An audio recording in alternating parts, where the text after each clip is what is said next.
we're going to get him to come on. I also going to have Mr.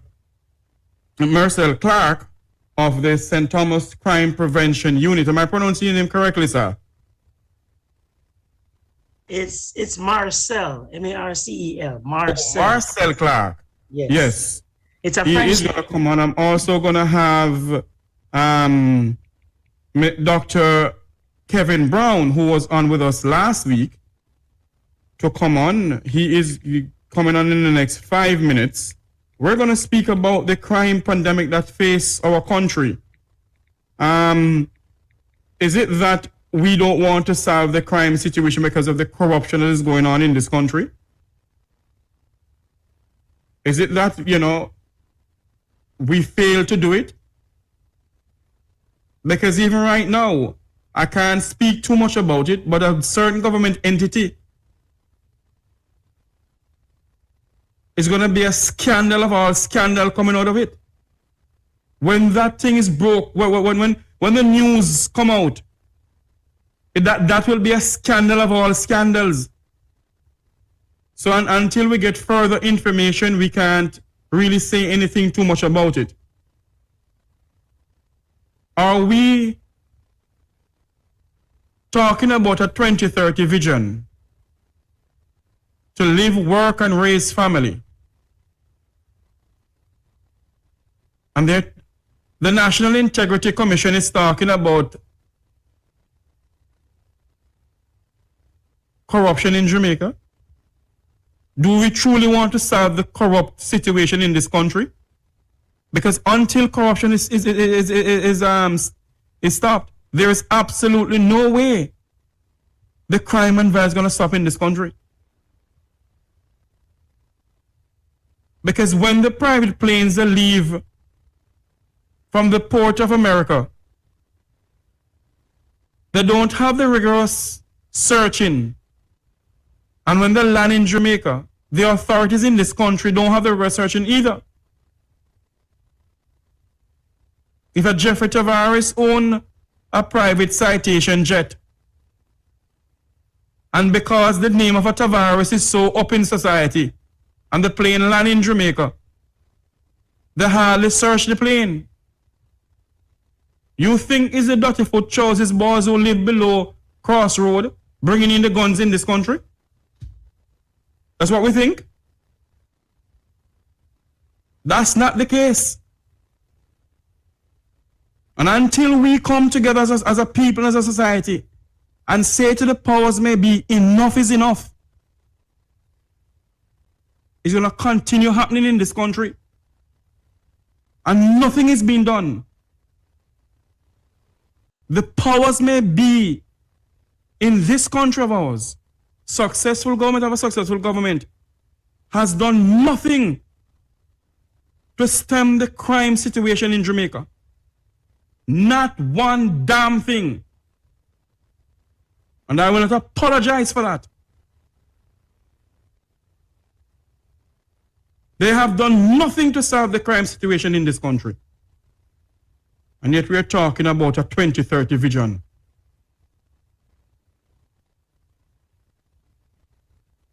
What is this?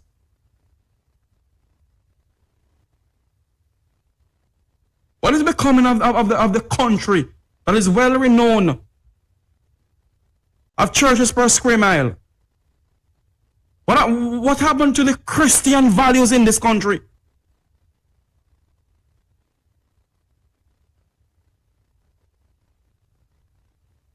What happened? There is something fundamentally wrong with the governing of this country.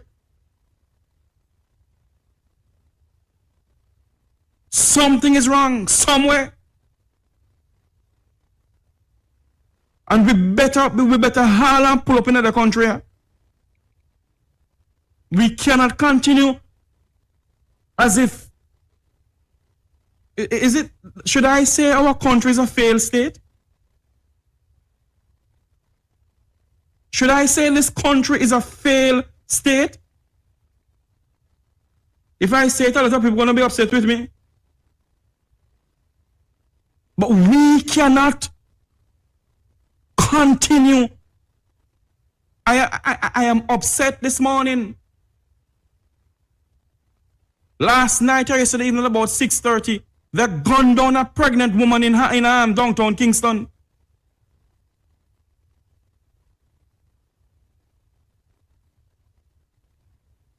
But the powers may be the people of the Vumvova and the Vumvovi. I know a lot of people don't like when I say, but I don't give a damn. They live into a bubble. The Minister of National Insecurity and Injustice, Dr. Harris Chang, live into a bubble. The Prime Minister live into a bubble. The Attorney General live into a bubble. The Governor General live into a bubble. You believe that if we go Republic, Jamaica's crime problem will stop? You believe that if we go Republic, all our problems will go away? And when we go Republic, the same people are going to draft our constitution?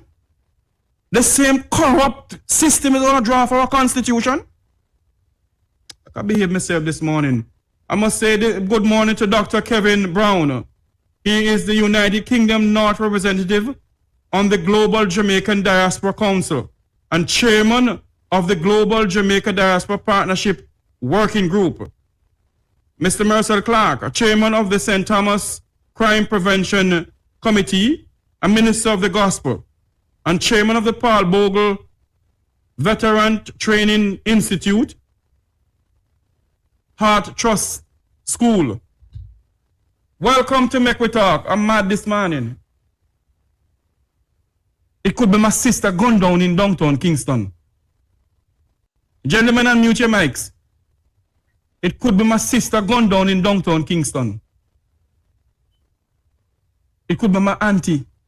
It could be a very good friend of mine. And who knows, maybe I even know the young lady I don't even know. We cannot, my God Almighty, we cannot.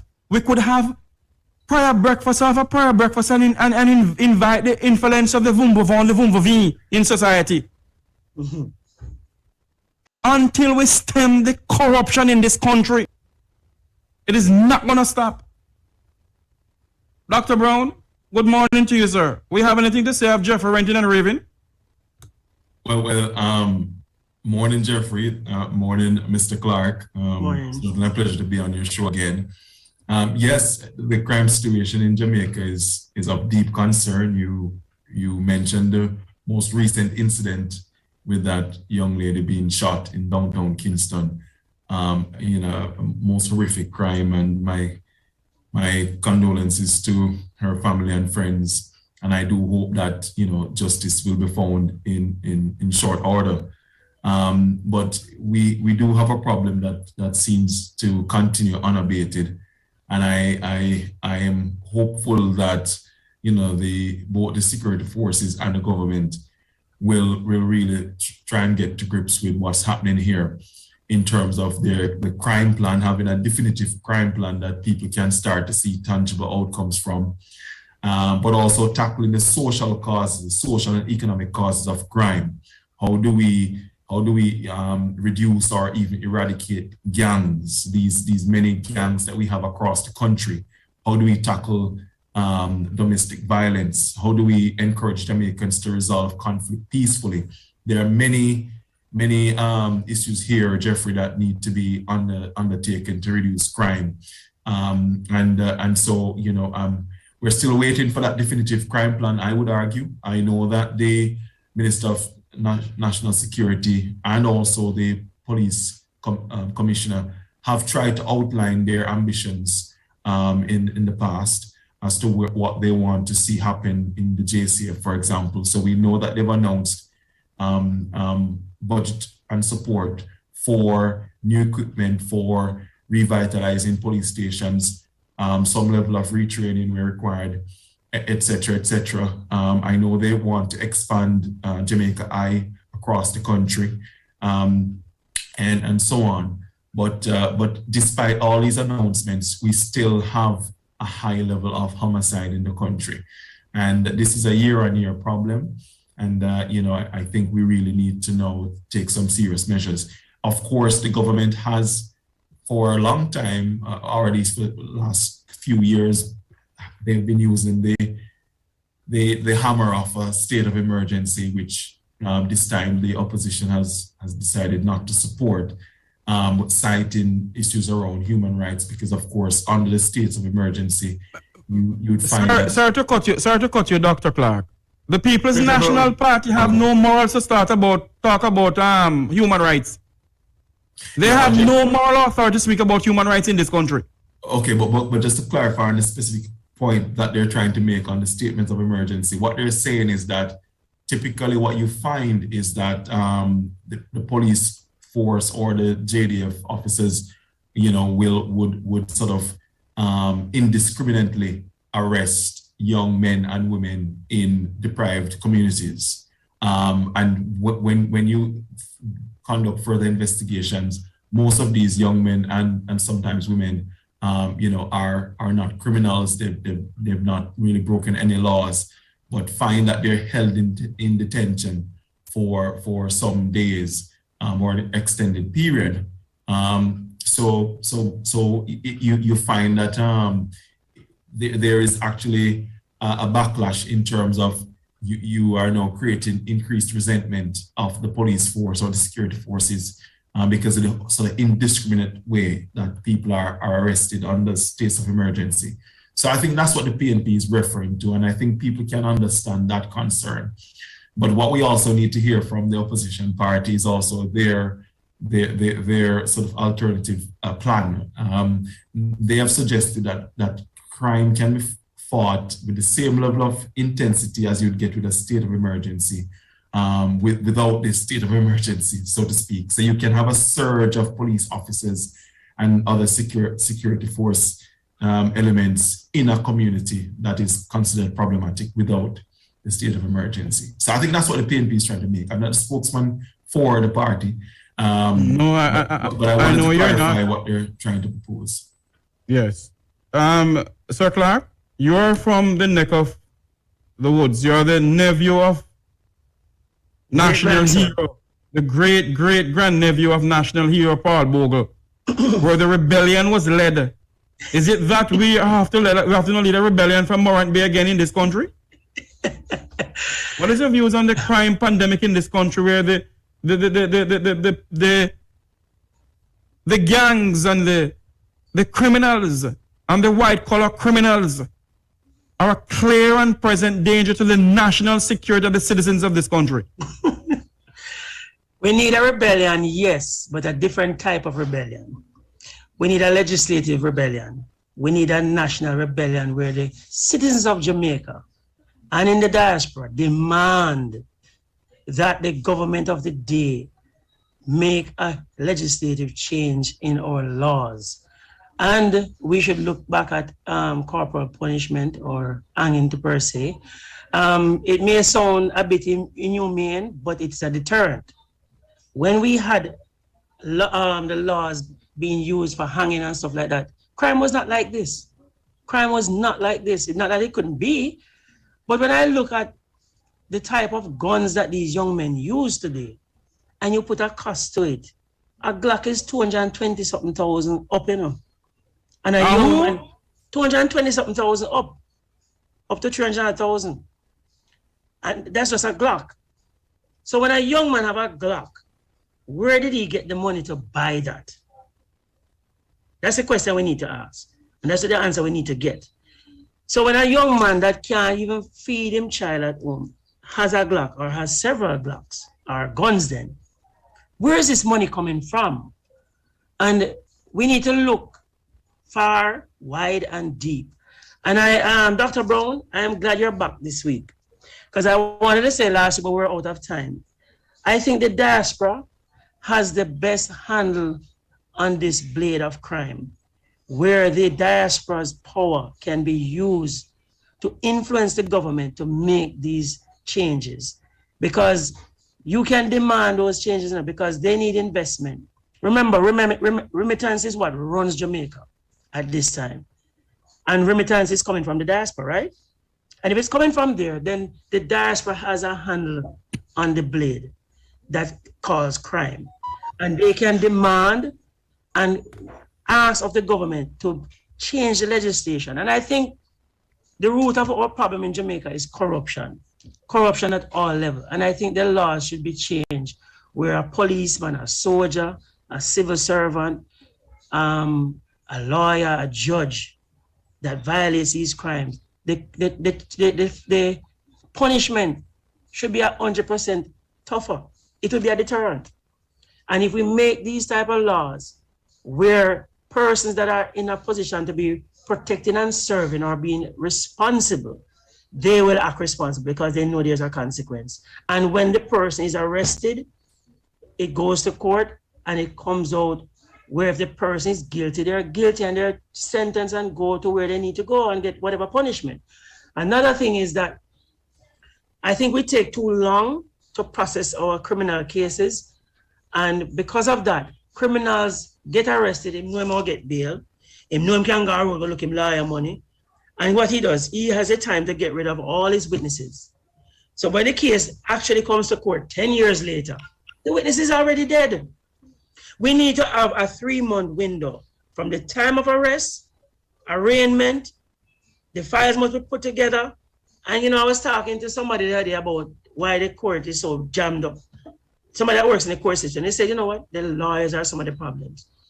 They ask for adjournments or they ask for the case to be put down because they're tied up somewhere else. No, there must be a 3-month window from arrest to conviction, sentence, and you're gone where you're supposed to go. That's the window we need in this country because too many criminals are back on the streets.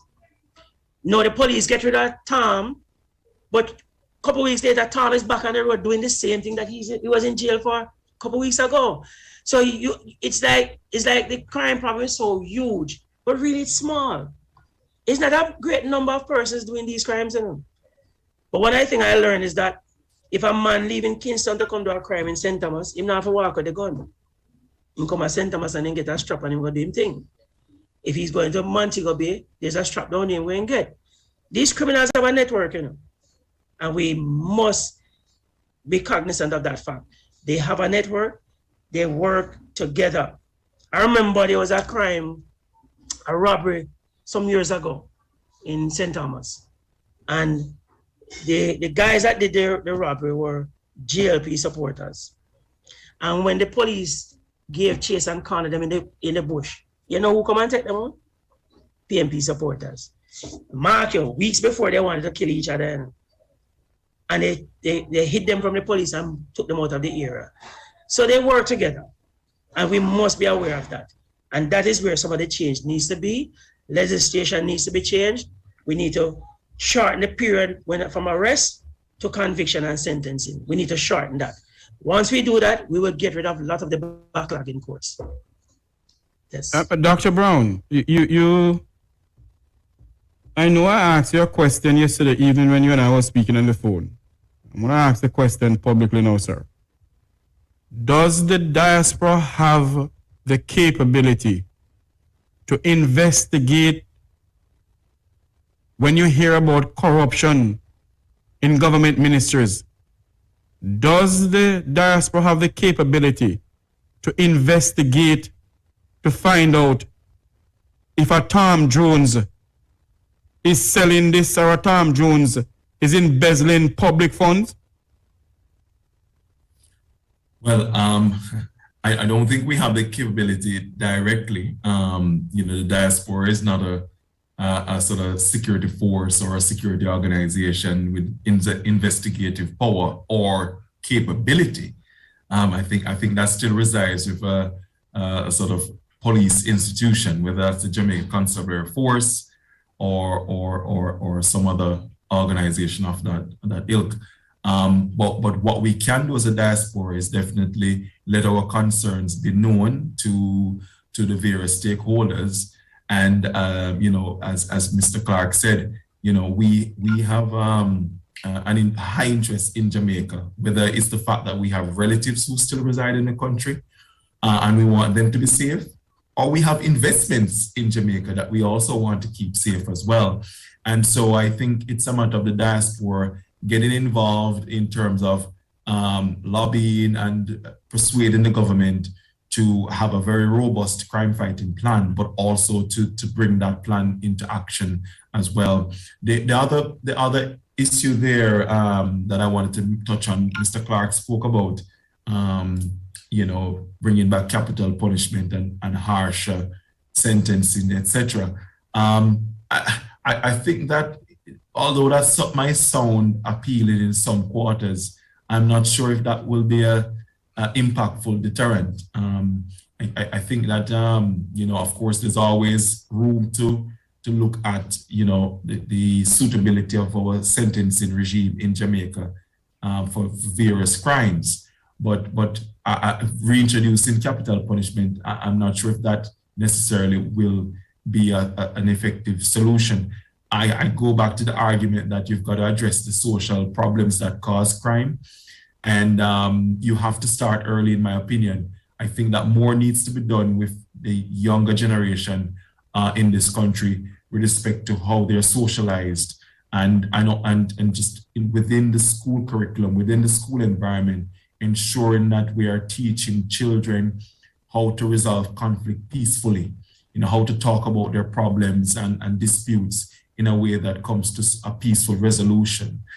We also need to talk about the impact of crime and let young people know that, if you do choose that path, this is the effect that it will have on your life, on your family's life, and so on. And the other thing is that, we need economic prosperity insofar as being able to have jobs for young people, jobs across the board at all levels, so that, young people can find employment rather than seeking to earn income by nefarious means. So I think that, when they talk about crime, it's not just about policing and security forces, but it's actually talking about how do you develop your country to a level that young people can see their dreams being actualized.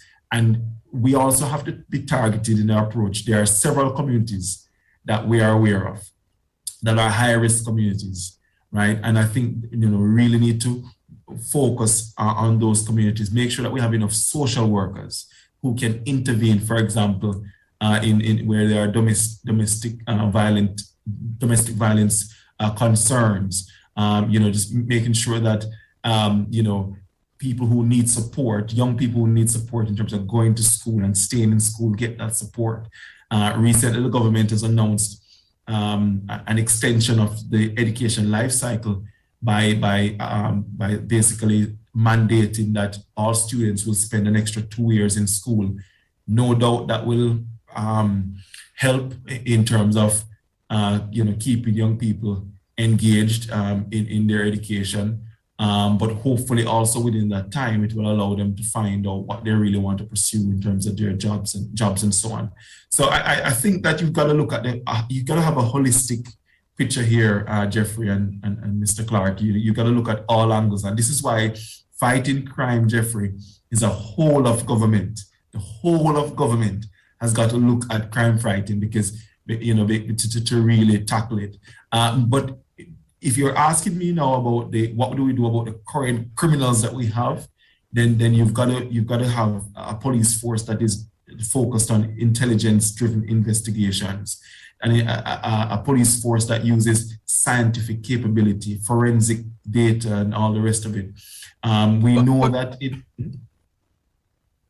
Make a point. And also, Jeffrey, you've got to have a police force where corruption is either negligible or non-existent, and because of course if you have corrupt police officers or corrupt soldiers, then you're going to be compromised. And if you listen to the Klansman gang trial, you realize that sadly, Jeffrey, we have police officers who are compromised. We have JDF officers who are compromised. So that is going to be an ongoing challenge. And you could argue that if you have police officers and JDF soldiers who are compromised in terms of corruption, it means that the whole conversation around fighting crime becomes that much more difficult. So yeah, I'm not sure. There are no easy answers here, and I don't think anyone listening to your program should be deluded that solving crime in Jamaica is going to be straightforward. But the biggest thing that you need, Jeffrey, more than anything else I've mentioned before, is political will. Political will. If the government of the day has a political will that's focused on solving crime, you would be surprised to see how things will turn around.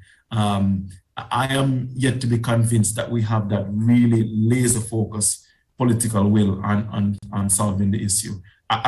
Well, from all the angles I've mentioned, not just in terms of policing, but from all those angles I've just outlined. You know, I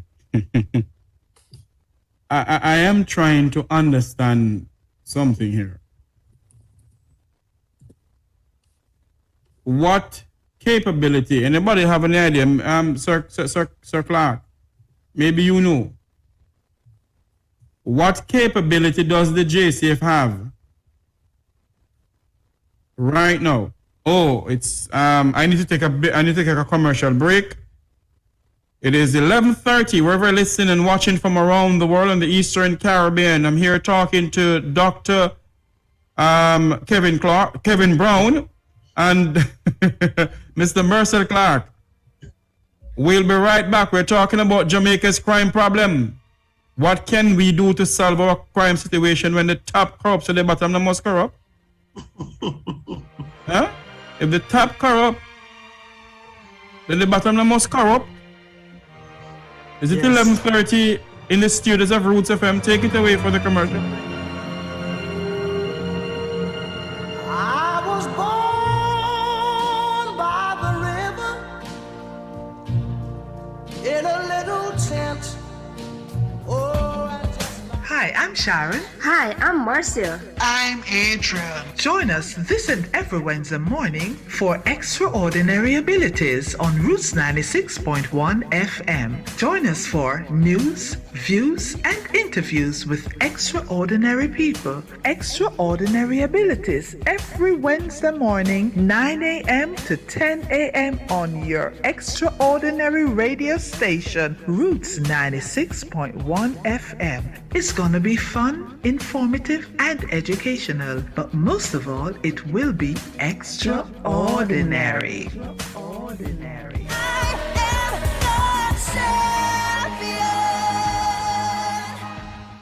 Christmas no cancel. If we're responsible, we still can have no fun. Vaccinate, sanitize, wear your mask and stay apart. Christmas no canceling, we heart. Yes, it's Christmas, and we know what that means to you. Festivities, fun, and good cheer. But we want grandma and grandpa and everybody to stay healthy. We don't want you get or give COVID to anybody. Just get vaccinated and done, no man. Sanitize and keep your distance. Vaccinate, sanitize, wear your mask and stay apart. Christmas no canceling, we heart. A message from the Ministry of Health and Wellness. I have a dream that one day this nation will rise up and live out the true meaning of its creed. We hold these truths to be self-evident, that all men are created equal. I have a dream that one day on the red hills of Georgia, sons of former slaves and the sons of former slave owners will they be able to sit down together at the table of brotherhood. I have a dream that one day, even the state of Mississippi, a state sweltering with the... 1 FM, wherever you're listening and watching from around the world in the Eastern Caribbean, I must say good morning to some friends of mine, some listeners that we have over there in North America, in South Africa, in Zimbabwe, in Nigeria. Good morning, good morning, good morning, good morning, and welcome to Make We Talk here in Jamaica. I'm speaking to Dr. Kevin Brown. United Kingdom North Representative on the Global Jamaican Diaspora Council and chairman of the Global Jamaica Diaspora Partnership Working Group, Mr. Marcel Clarke, or should I say Dr. Marcel Clarke? Mr. Marcel Clarke, chairman of the St. Thomas Crime Prevention Committee, minister of the gospel. And he is the great-great-grandson of national hero Paul Bogle. Welcome back to Make We Talk. I see where my senior journalist Dudley Thompson sent me a message a while ago, and he's so right. He said that the people nowadays, the government, all they're thinking about is going republic like Barbados. I personally don't think that we need to get rid of the Queen. But that's another day or another thing. We're speaking about some people in this country have the privilege to have police guard them 24/7. And when they want to vote, they walk around and they tell you pay bloody nonsense. Like, I will give you no. The privilege to sleep with the door open and your windows open.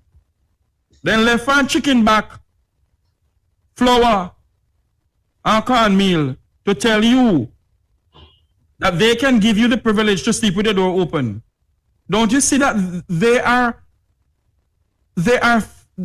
playing with the life of the Jamaican people? Taxpayers' money pay security guards to guard them. From the length and breadth of Negril Point, the crime is out of hand. Dr. Clarke, Dr. Brown, Dr. Brown, what is your suggestion? You're a Jamaican, you're the son of the soil. You come from Westmoreland, where me come from. You come from Grange, and me come from Negril. What is your suggestion? What, as a Jamaican living overseas, and you hold a hell of a position, you know. You're the UK North Representative of the Global Jamaican Diaspora Council. A big sitting here holding us, sir. What can you do now? What is the suggestion to the powers may be, to the Minister of National Security, National Insecurity and Injustice? What can you say to them to make it be justice for one and justice for all, for the people of this country? What can you say to them, sir? What suggestion can you give to them? Well, Jeffrey, I think that, as I've said before, the government has tried to outline their plans in terms of modernizing the police force and so on. But if I start with the diaspora, Jeffrey, within the diaspora, there are individuals who are former police officers, former soldiers. Some of them worked in the security forces overseas, whether it be the FBI or other security institutions in foreign countries, and they have expertise. They have certain experience that I'm sure that they're happy to share with the Jamaican government or the Jamaican security forces. And so I would encourage the government to engage with the diaspora, not just to ask us for financial support, but also to tap into the wealth of experience and professional knowledge that's out there. And, it's not a matter of the diaspora trying to come to Jamaica to tell the Jamaican government what to do. It's a matter of working in partnership to try and see if we can come up with a common solution to this problem. Because we know that within Jamaica there are experts and experienced crime fighters there as well. But we're saying that why not utilize the skills that you also have in the diaspora? Now, there are various groups that are trying to coordinate that activity. You have the Jamaica Diaspora Crime Intervention and Prevention Task Force, and that is chaired by Captain Dr. Francis in the United States. There's also a branch of the task force in the UK as well. And also on the Global Jamaica Diaspora Council, there's a Peace and Security Working Group, which is led by Wayne Golden. And I'm sure there are other diaspora stakeholders out there as well. And so you have these groups that, are seeking a more formal line of communication with the government and the Jamaica Consular Force to see how they can exchange ideas. So I hope that also, I hope to see more of that, and I encourage the government to seek to go down that path.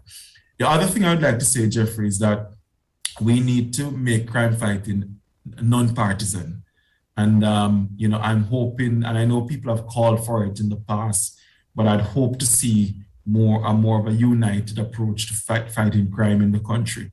The fact that the government and the opposition could not agree on extending this state of emergency tells me that, there's still a chasm, a gap between, how we move forward politically in a united approach to crime fighting. And, I think, there've been calls for both parties to come together. And I'm yet to see that, I haven't seen any mechanism that's driving that united approach. So I'm hoping that we'll also see that as well, because crime fighting is everybody's problem and really shouldn't be politicized in the way that I'm currently observing in Jamaica as well. And the other thing, as I said, Jeffrey, is that we need that social engagement. And the diaspora has been trying to support over the years, various initiatives, whether it is, education or other areas that might need support. Diaspora has been giving back over the years to schools in particular, but also deprived neighborhoods. And we're hoping that we can continue to work with government to continue to provide this support going forward. I'm going to switch to something, then come back to you, Sir Clarke, because I need you to tell me, you being the chairman of the St. Thomas Crime Prevention Unit or whatever, what is your plan? But I saw something here that was sent to me or was put on my Facebook page or whatever. Photo of the day, a luxury yacht owned by a billionaire. It's in the newspaper, And the yacht costs $300 million US. Dr. Brown, did you see that photos of the day? No, I haven't seen it. Is that a yacht in Jamaica? It is parked at the port of Port Antonio. It's a luxury yacht, owned by a Jamaican billionaire banker. I don't have to call no name. The only Jamaican billionaire banker is who's Dr. Brown. Anyway, let us leave people alone. So Jeffrey, let me answer how a politician answered when they spoke about a position that he had. He said, bad mind. Oh, Jesus. Leave it right there, so.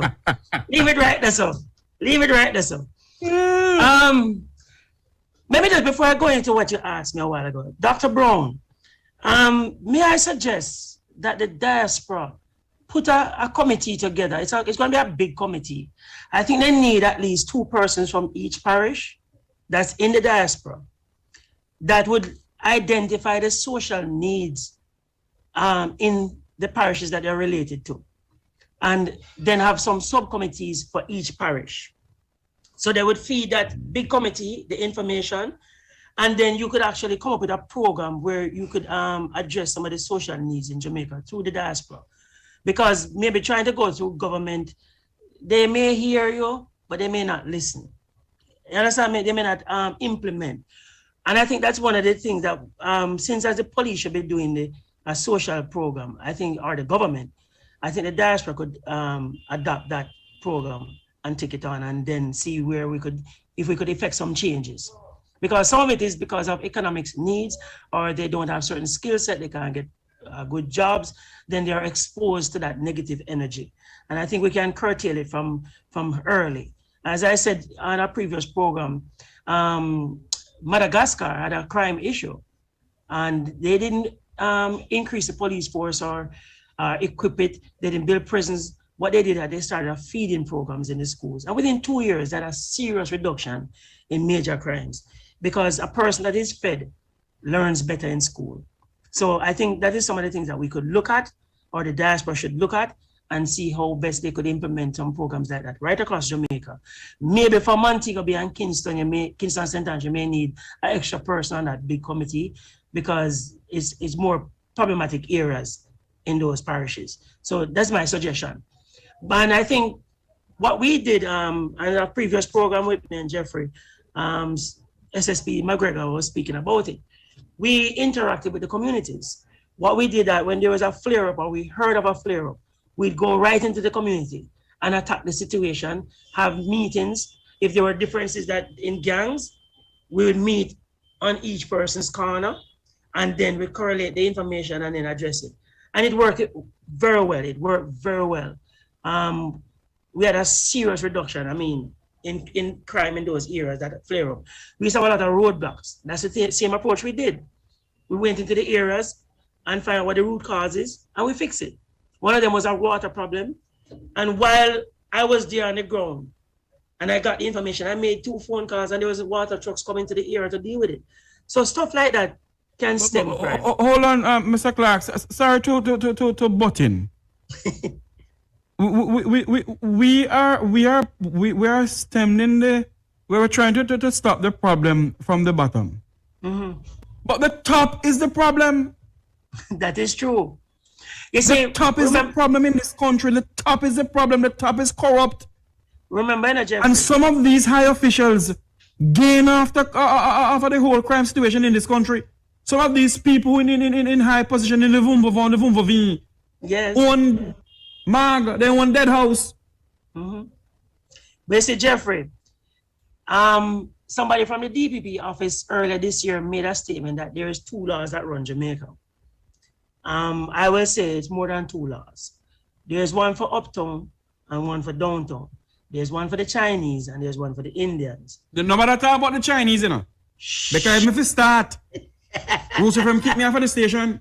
Yes, but just to say that, but what I'm saying to you, I see situations happening in St. Thomas where a robber will go down, and within minutes or few hours right into the next day, they rush into the deprived areas and scoop up men and take them to jail and have them there for a couple of days and then let go back everybody, as if to say they are doing something. But then the crime is never solved. There's never a result of say, yes, it's Tom did the robbery, and yes, he's going to court because he's been charged and he's been convicted. Never. And that is what is some of the approach to crime fighting. They run into these deprived areas, scoop up the men them on the corner, carry them a station, make it look like they're solving crime, but they're not doing anything. So why they carrying up at Cherry Garden and Beverly Hills and the Vumvovon Society? Perception. And lock up there. Perception. Why they can't do some good investigation?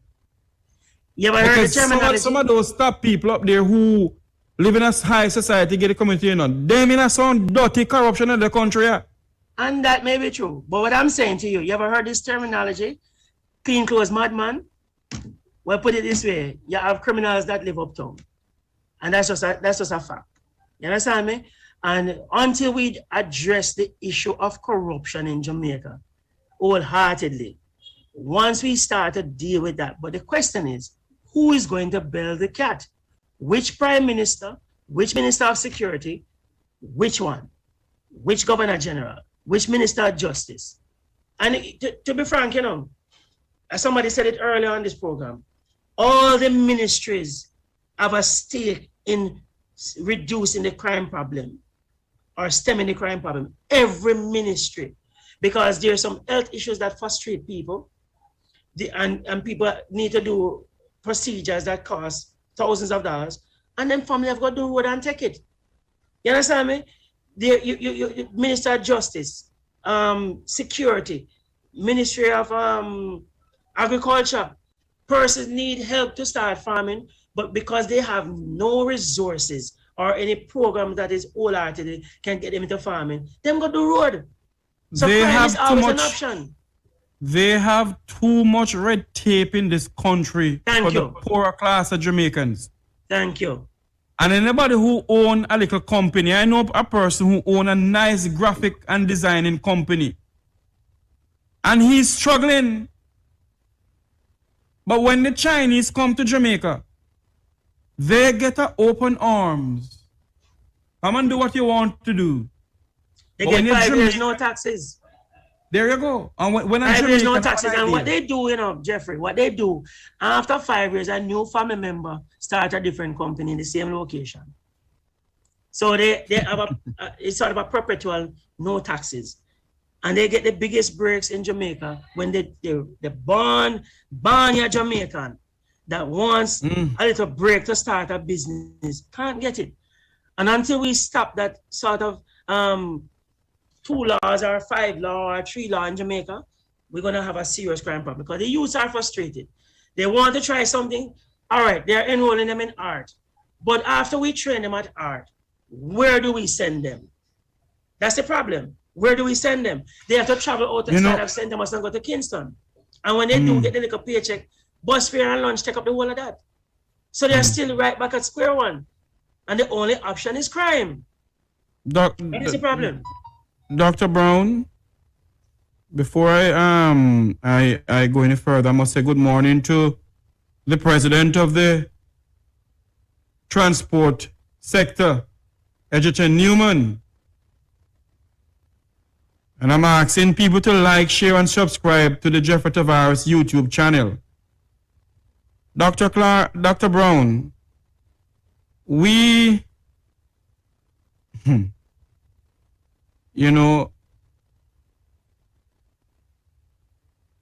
don't they have I think it's in America. You have to in the Senate has to have an oversight committee. If a person coming in, say the president nominate Dr. Kevin Brown to be Minister of National Security,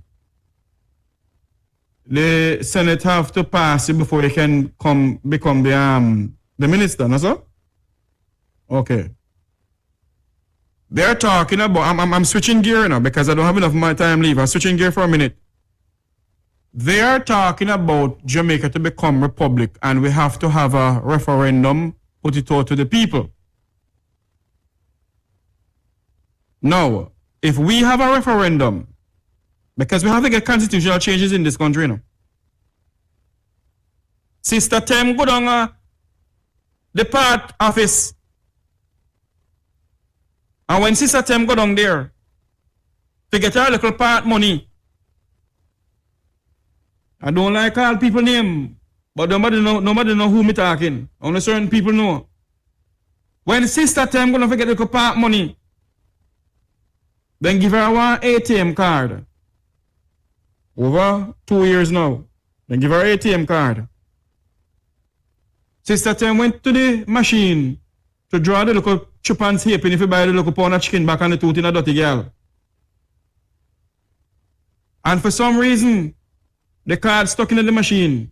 She and I went down to the part office to tell them that, listen, XQYZ, you know, say until now that woman don't get back the money. And they said they're telling us that somebody collect the money. But when she got down there, the way how Carl Samuda office treat the people of this country as if they are like a common dirty dog. The way how the Ministry of Justice, the Ministry of Labor and Social Security, who the chief servant is called Samuda, treat poor people in this country is appalling. I went there, you know, to come back to you with this. Because corruption going on in the Ministry of Labor, I talk about who don't want to talk for them business, and them can't come for me. Corruption going on in the Ministry of Labor. These government ministries, is corrupt. It is corrupt. It is corrupt. Do you think, Dr. Clarke, Dr. Brown, that we can solve crime in this country with a corrupt, with a corrupt institution? From top to bottom, from 1962 until now? Well, yeah, I agree that we have to definitely solve corruption. By the way, corruption is a universal problem. You know, it affects all countries across the globe. So that's the first thing, to just put it into a bit of context. But certainly within Jamaica, there are corruption problems that need to be resolved, because corruption does hinder economic development. It does affect the efficiency of crime fighting in the country. But also it has social impacts and economic impacts, like you've just highlighted, where this lady you've mentioned, you know, unfortunately seems to have been a victim of some form of corruption, or at least a level of organizational incompetence. So I think that we do need to look at corruption and keep lobbying the government on the matter. You have the National Integrity organization that's run by Professor Monroe. You have other institutions that are also looking closely at corruption. Within the police force, you've got Indicom and so on. So I think that there are some institutions there that are trying to ensure that you know, we tackle corruption wherever it may exist. But certainly a lot more needs to be done, and you know, we do need to start seeing people who are found guilty of corruption, you know, facing some sort of judicial process and ultimately ended up in prison, if that's the right outcome. I think we can't compromise on that, because it's a serious problem that is going to hinder our economic prosperity. Sir Clarke, you have 1 minute. Yes, Jeffrey. I'm just going to piggyback on what Dr. Brown was saying. And we need to really clean up the ministries. We need to negate corruption. You know, some years ago, Singapore took the development plan of Jamaica and ran with it. But one of the key components that they had in it was zero tolerance for corruption. And Singapore is a very rich country today. Our same development plan they took, you know, not a different one, our development plan. And some years ago, about 6 or 10 years ago, they were at a conference in Dubai, and they stretched across the table and said to our Jamaican, I think it was a development minister at the time, and said that I will swap you Singapore for how it is for Jamaica as it is. I'm sorry that they didn't take that opportunity, because Jamaica probably been a better place, because the Singaporeans would have really negate that corruption problem that we have. And that is what is killing Jamaica, corruption. It just shuts everything down. It turns off a lot of investors. I have 4 investors who want to come to Jamaica.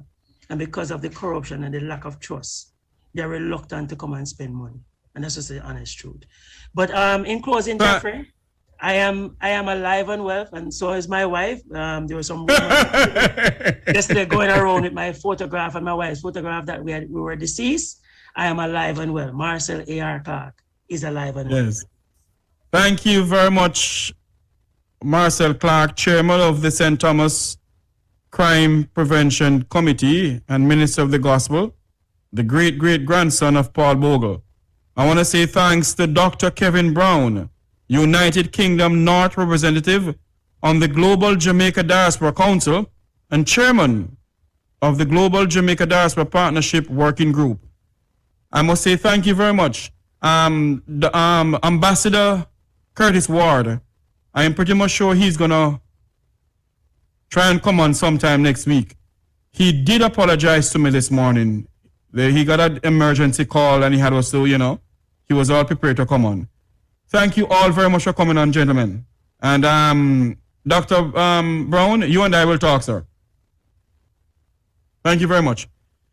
You know, we live in a society, you know, where we're trying to figure out if, or should I say, when we leave our homes, we go out and we don't feel coming back in. Jamaica is in a sad state. Prime Minister Holness, you're trying your best. You're trying your best, sir, but you have to stem corruption from the top, sir. Prime Minister, the most honorable Michael Andrew Holness, you're trying your best, but you have to stem corruption from the top, sir. And I don't think we going Republic going to solve our problems. And we can't have the same people formulating our constitution because we need constitutional reform in this country. And until we get constitutional reform in this country where we have the law for everyone, not the law for the favorite few. And Minister Carl Samuda, you need to take a serious look into the Ministry of Labor and Social Security. Both with the way how they speak to people and the way how the part program money is being given out. Thank you very much for listening, ladies and gentlemen. Thank you all for coming on. Remember to like, share, and subscribe to the Jeffrey Tavares YouTube channel. I must say thanks to my producer, Owen Brown, assistant producer, Dudley Thompson. Thank you all very much for having me on. May God bless you and may God bless Jamaica, land we love. Until next week when you hear my voice again. Maybe I'm going to have Ambassador Ward on next week. We don't know. But until you hear my voice again next week, my heart salute Jamaica. Good afternoon.